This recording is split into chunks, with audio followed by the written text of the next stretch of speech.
It started with a whisper inside a rehearsal room at 3:33 a.m. The air was heavy, the mirrors fogged from hours of sweat and exhaustion. The company Eclipse Entertainment had been training its idols to perfection for years. No sleep, no mistakes, no mercy. Every trainee swore they'd heard it a soft humming sound when the lights went out, a voice that echoed through the mirrors, singing back their own practice songs, but slower, deeper, wrong. At first, everyone laughed about it. They called it the ghost of the rehearsal hall. Just a scary story told to rookies during late-night practices. But the voice didn't stop. Some nights, the speakers turned on by themselves, even when the power was cut. The whispers started forming words, their names, their fears, their promises. Then came the strange rule from management. No one was allowed to stay in the studio after 3:30 a.m. No explanations. No questions. Years later, Eclipse Entertainment debuted its most ambitious project, a K-pop girl group that would redefine the industry. 3 girls who had survived the brutal trainee system. Rumi, the leader, known for her discipline and charm. Mira, the main dancer whose movements looked like poetry in motion. And Zoey, the youngest of vocalists whose voice could make entire crowds cry. They called the group Huntrix. Their debut was instant magic. The visuals, the choreography, the vocals, everything seemed too perfect. Their first single broke, streaming records overnight. But the sound engineers began to notice something strange. Beneath the harmonies, buried deep under melody, were faint voices, whispers that didn't belong to any of the members.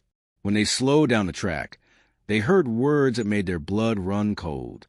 "You promised us fame, now give us your soul." The studio was checked for interference. Nothing. The tracks were cleaned. The whispers came back stronger. Then came the performances. The energy on stage was electric too electric. Fans fainted mid-song. Some claimed they saw black shadows moving behind the girls, shapes that danced with them but weren't part of the choreography. On one live broadcast, Zoey stopped singing. She froze mid-dance, eyes wide, mouth trembling. The music kept playing, but she whispered, "They're here." And then the screen went to static. Eclipse called it exhaustion. They made statements, denied rumors, even banned questions from the media. But leaked backstage footage told another story. The girls were seen standing in a circle, lights flickering, their hands cut open. Blood dripped onto the studio floor as they chanted in a strange language. For a moment, the camera caught something impossible. Their reflections in the mirror weren't moving with them. When the lights flickered back on, Rumi looked straight at the camera. Her eyes were red. Then the video cut out. That clip was deleted from every online platform, but a few fans had already downloaded it. And once it spread, Eclipse went silent again. That same week, one of their backup dancers disappeared. Her name was Hannah. She had complained days earlier about feeling watched. The last footage of her came from her phone. It showed her filming rehearsal. The girls were practicing behind her, silent, not singing. Hannah laughed, saying, "You guys look possessed." Then Rumi turned slowly toward her, and in a voice not her own said, "Stop filming." The video ended there. 2 days later, Hannah's phone was found by the Han River. She wasn't. Months passed. The group continued promoting, but something in their faces changed. The smiles looked empty, the laughter forced. In one music video, titled Golden Hearts, fans discovered something horrifying.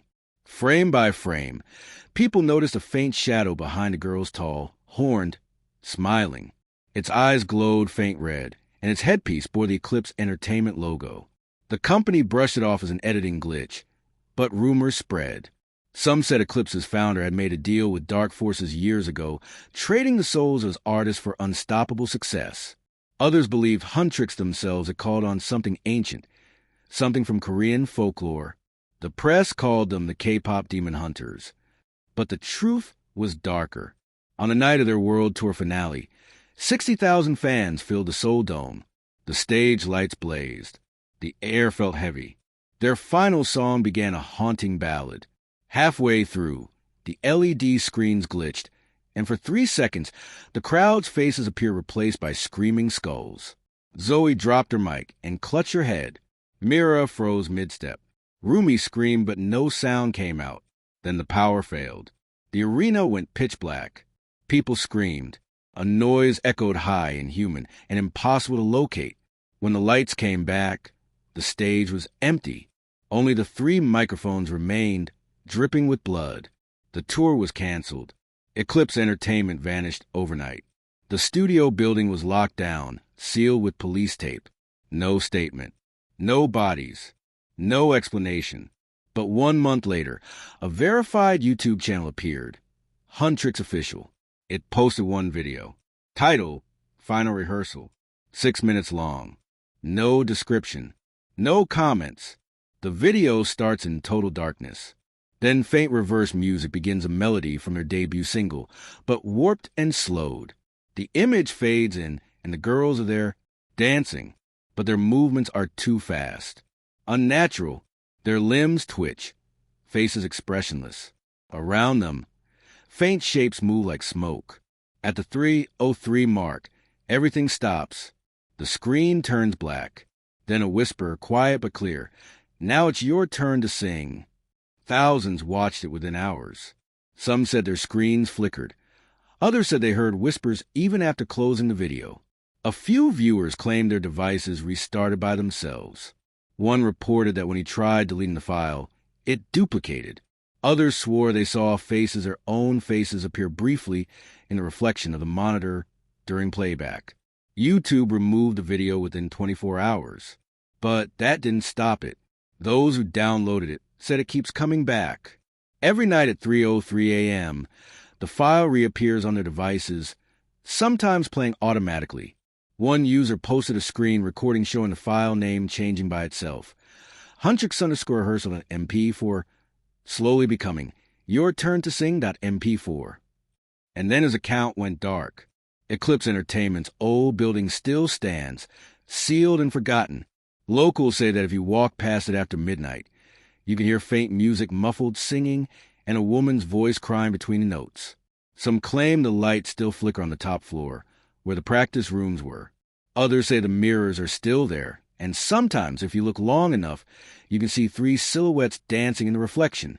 They called them the K-pop Demon Hunters. But that was never true. They weren't hunters. They were offerings. Every song, every beat, every flawless performance was a ritual not to please fans, but to feed something that fed on perfection, on attention, on souls. Their music didn't make them famous. It kept the gate open. And if you ever hear their song play unexpectedly at 3:03 a.m., don't listen. Don't hum. Don't sing along. Because that's when the demons listen back. And if you do, they might sing your name next.